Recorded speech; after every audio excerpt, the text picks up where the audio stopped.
Hello friends. Welcome to my YouTube channel the Educators. Friends, आज हम train से related जितने भी मैथ्स के सवाल आते हैं, एसएससी, रेलवे, बैंक्स, उसके पैटर्न के बारे में देखेंगे और उसको बनाने के तरीके कितने कितने टाइप्स में सारे कवर होते हैं वो सारे देखेंगे। इसमें फर्स्ट हमारा जो फॉर्मूला है वो तो हमेशा याद होनी चाहिए, distance distance equal to speed into time. ये फॉर्मूला हमें हमेशा याद होनी चाहिए। और दूसरा एक ये है किलोमीटर। किलोमीटर प्रति घंटा को किलोमीटर पर आवर को मीटर प्रति सेकंड में चेंज कैसे करते हैं। इसको चेंज करने के लिए इंटू 5/18 5/18 से मल्टीप्लाई करते हैं, 5/18 से मल्टीप्लाई करेंगे। और दूसरा है मीटर प्रति सेकंड को किलोमीटर प्रति आवर में चेंज करने के लिए 18/5 से गुना करेंगे।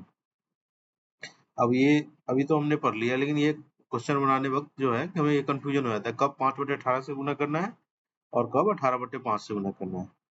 तो हम ये इस तरह से याद करेंगे, जैसे किलोमीटर प्रति आवर से हम मीटर प्रति सेकंड में चेंज कर रहे हैं, यानी छोटे की तरफ जा रहे हैं। जैसे छोटे की तरफ चेंज कर रहे हैं तो हम छोटे संख्या से मल्टीप्लाई करेंगे। 5/18 ये छोटी संख्या है, तो इससे मल्टीप्लाई करेंगे तो हमारा मीटर प्रति सेकंड में चेंज हो जाएगा। उसी तरह यहाँ मीटर प्रति सेकंड से जो है हम किलोमीटर प्रति घंटा के में चेंज कर रहे हैं, किलोमीटर पर आवर में। तो ये बड़े की तरफ बढ़ रहे हैं, छोटे से बड़ा की तरफ बढ़ रहे हैं, तो हम ये बड़ी संख्या यानी 18/5 से गुना करेंगे। इस तरह से हमें अब इसमें कभी कंफ्यूजन नहीं होगी कि इसमें से कब क्या मल्टीप्लाई करना है, 5/18 कब करना है और 18/5 कब करना है। चलिए इससे रिलेटेड एक क्वेश्चन देख लेते हैं।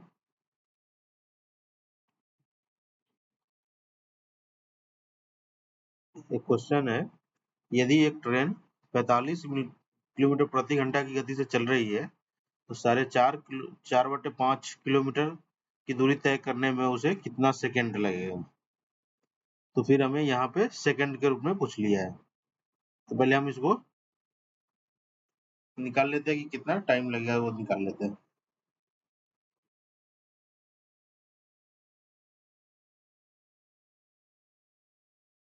45 किलोमीटर प्रति घंटा की गति से चल रही है। यहाँ हमने एक फॉर्मूला लिखा कि डिस्टेंस इक्वल टू होता है स्पीड इनटू टाइम। हमें यहाँ क्या निकालना है, 4/5 किलोमीटर की दूरी तय करने में उसे कितना समय लगेगा। समय किस सेकंड में पूछा है, तो टाइम निकालना है, तो टाइम इक्वल टू क्या हो जाएगा यहाँ पे। यहाँ पे हमारा टाइम इक्वल टू हो जाएगा डिस्टेंस बाई स्पीड। डिस्टेंस कितना है 4/5 और स्पीड कितना है 45। 45 से लिखते हैं 4/5 इंटू 1/45 हो जाएगा। ये इतना हमारा ये आ जाएगा आवर में।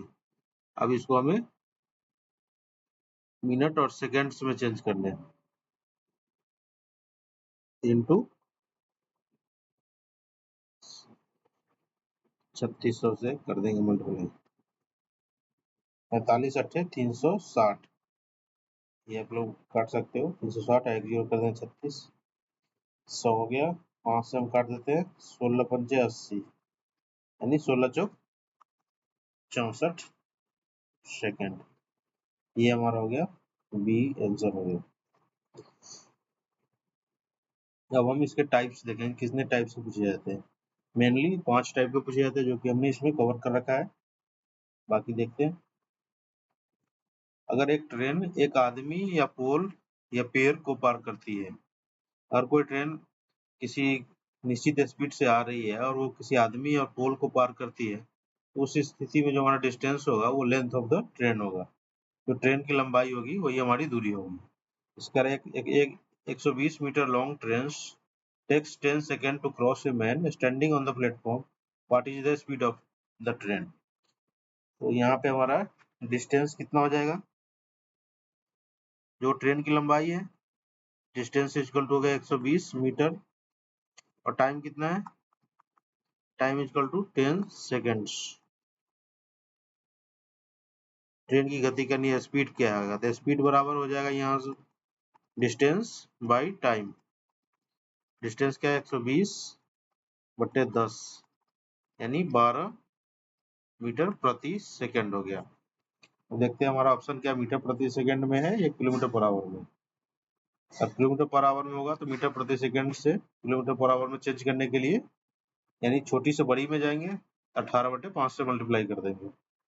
देखते हैं ऑप्शन क्या है। ऑप्शन हमारा मीटर प्रति सेकंड में ही है, इसलिए चेंज करने की जरूरत नहीं होगी। तो हमारा आंसर ये हो गया 12 मीटर प्रति सेकंड।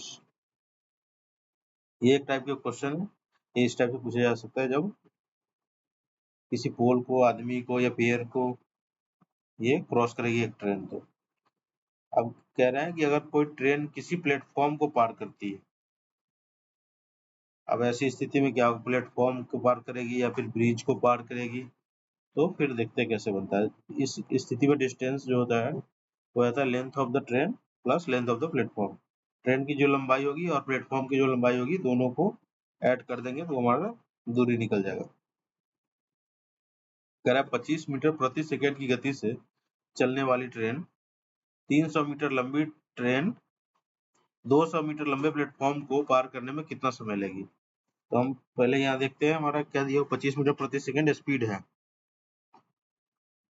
तो हम अपने यहाँ पे लिख देते हैं स्पीड क्या हो गया 25 मीटर प्रति सेकंड, और डिस्टेंस क्या हो जाएगा। अभी हम देख रहे हैं कि जब प्लेटफॉर्म को पार करता है तो दोनों ऐड हो जाता है, तो डिस्टेंस हो जाएगा 300 प्लस 200, क्या है ये मीटर है, यानी 500 मीटर।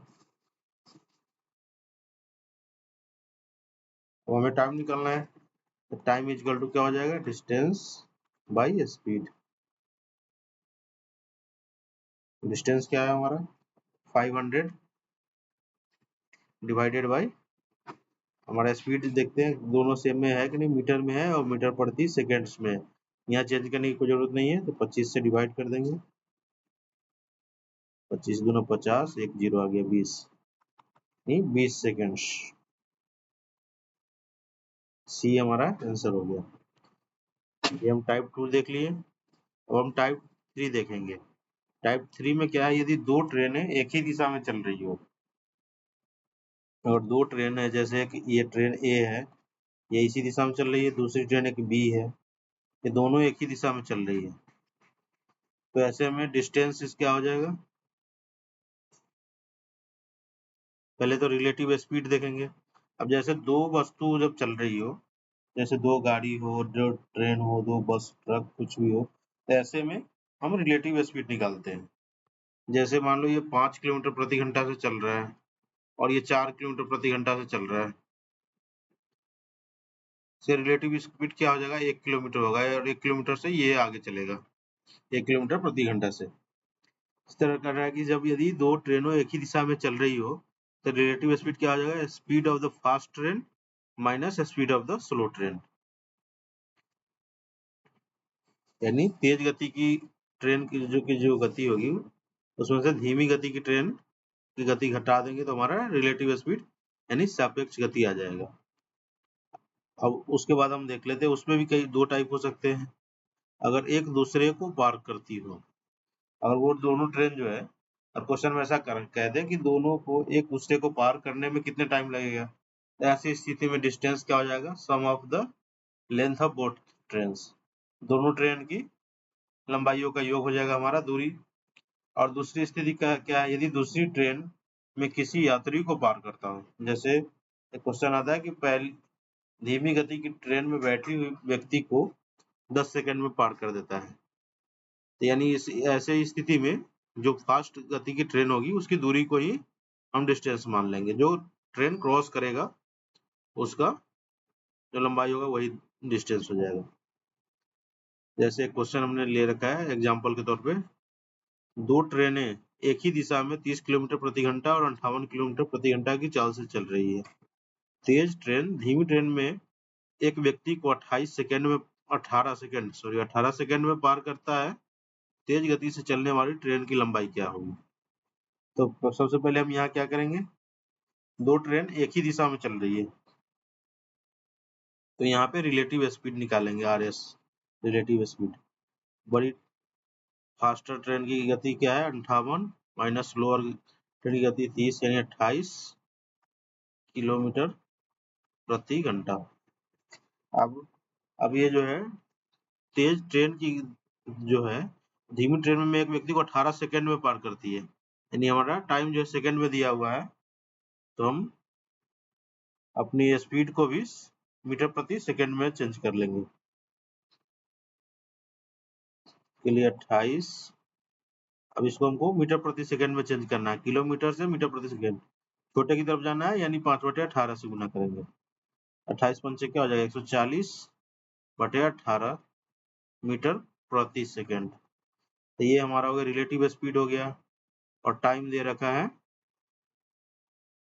18 सेकंड।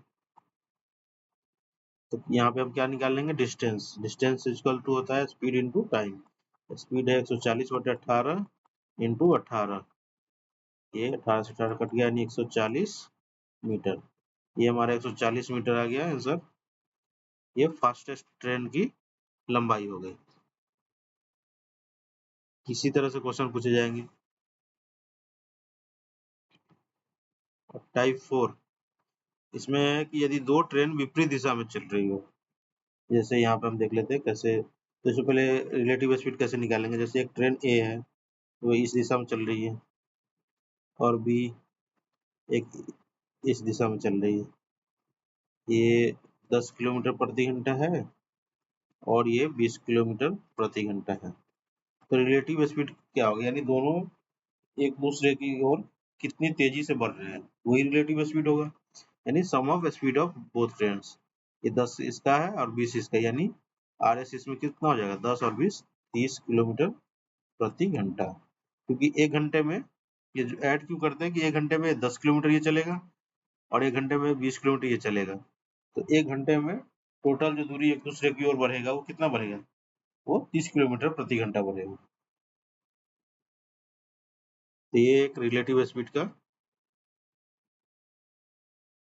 निकालने का तरीका है।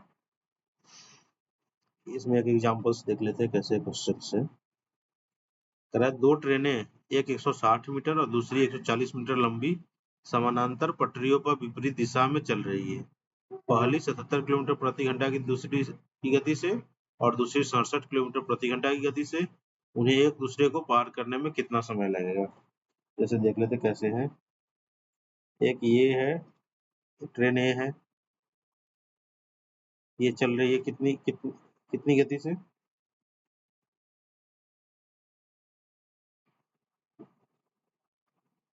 इसकी गति है 77 किलोमीटर प्रति घंटा से, ये इस तरफ चल रही है। एक ये ट्रेन है बी, ये चल रहा है 67 किलोमीटर प्रति घंटा, एक दूसरे की तरफ बढ़ रही है, और इसकी लंबाई है 160 किलोमीटर मीटर 160 मीटर, और इसकी है 140 मीटर। सबसे पहले तो ये दोनों एक दूसरे की तरफ बढ़ रही है, तो रिलेटिव स्पीड क्या हो जाएगा, हम यहाँ से निकाल लेंगे 67 77 प्लस 67, यानी 144 किलोमीटर पर आवर। फिर ये किलोमीटर पर आवर में, लेकिन हमारा दूरी जो है, ये लंबाई जो है ट्रेन की यहाँ पे मीटर में दी हुई है, ये मीटर में दी हुई है, हमारी लंबाई जो है मीटर में दी हुई है दोनों। तो हम क्या करेंगे, इसको मीटर प्रति सेकंड में चेंज कर लेंगे। मीटर प्रति सेकंड में चेंज करेंगे तो क्या हो जाएगा, छोटा वन करना है, किलोमीटर पर आवर से मीटर प्रति सेकंड में करना है, यानी छोटी संख्या से गुना करेंगे 5/18 से, 18 8 144, 5 8 40, यानी 40 मीटर प्रति सेकंड हमारा रिलेटिव स्पीड हो गया। अब कह रहा है कि दोनों एक दूसरे को पार करने में कितना समय लगेगा। तो अभी हमने यहाँ देखा कि जब एक दूसरे को पार करता है तो उसमें दूरी क्या होती है, ये हमने दिया था। जब एक दूसरे को, ये ट्रेन किसी यात्री को पार करता है, और यहाँ पे अगर एक दूसरे को दोनों ट्रेन पार करती हो तो डिस्टेंस हो जाता है sum of length of both trains.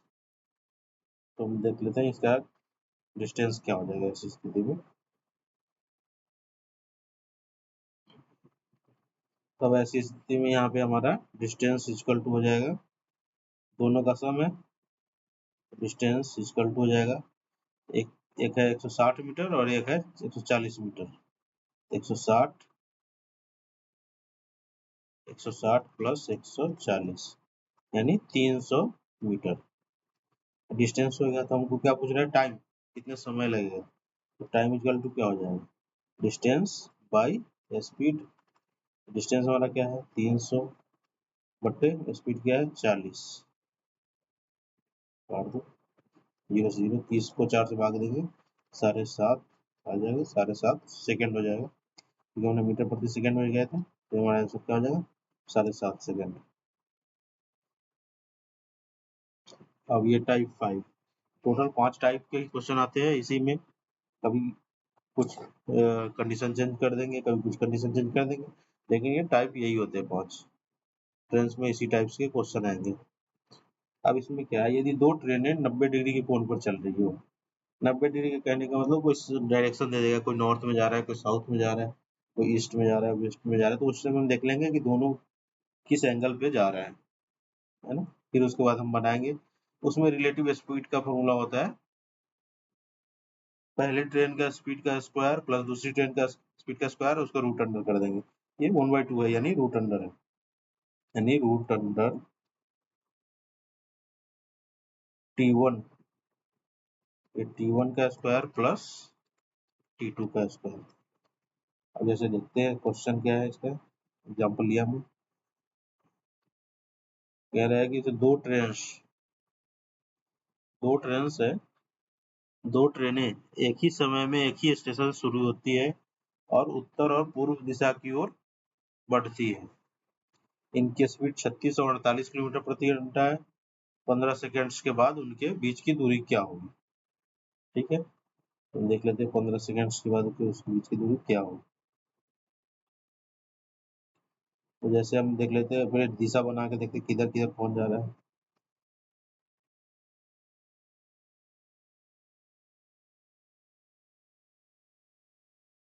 ये जो है इस पे लिखने का बनता नहीं है, इसलिए थोड़ा गलत है। ये नॉर्थ साउथ ईस्ट वेस्ट, जैसे दो ट्रेन है, मान लो एक ए है एक बी है।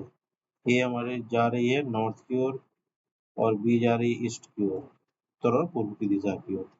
कह रहा है 15 सेकंड के बाद उसके बीच की दूरी क्या होगी, और इनकी स्पीड दी हुई है 36 और 48 किलोमीटर।